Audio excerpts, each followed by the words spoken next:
Grazie a Giacomo Santini è arrivata la 15ª medaglia e il record di Albertville è stato battuto ed è stato battuto con una medaglia del metallo più pregiato.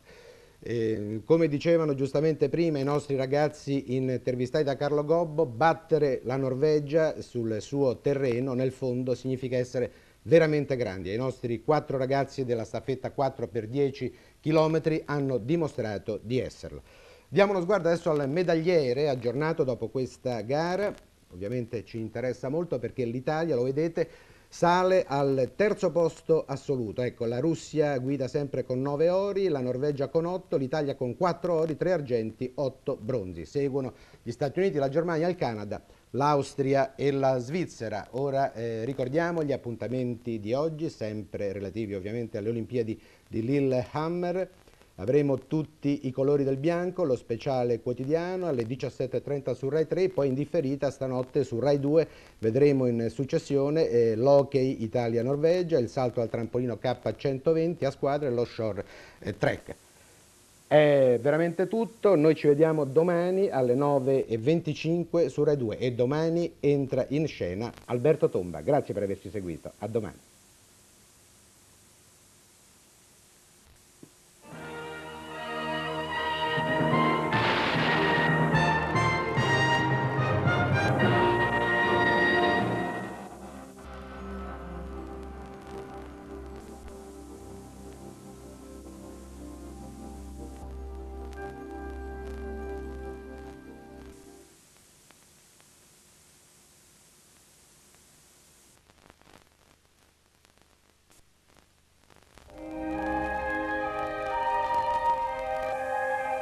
Passo le giornate a combattere con la voglia di ammazzarlo.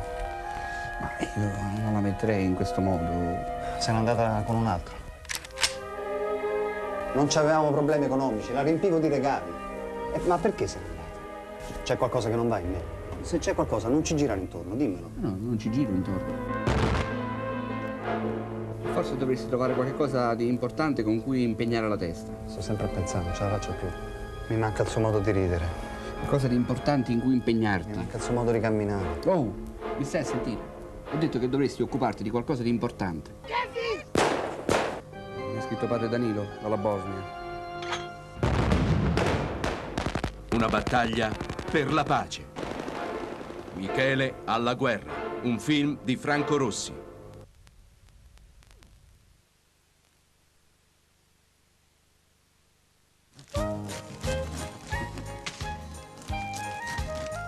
Io sono Pinuccia, la moglie di Vittorio, il portiere. Io lavoro tutto il giorno. Mio marito un po' meno. E il sabato sera siamo tutti a casa. Da sabato 5 marzo, tutti a casa.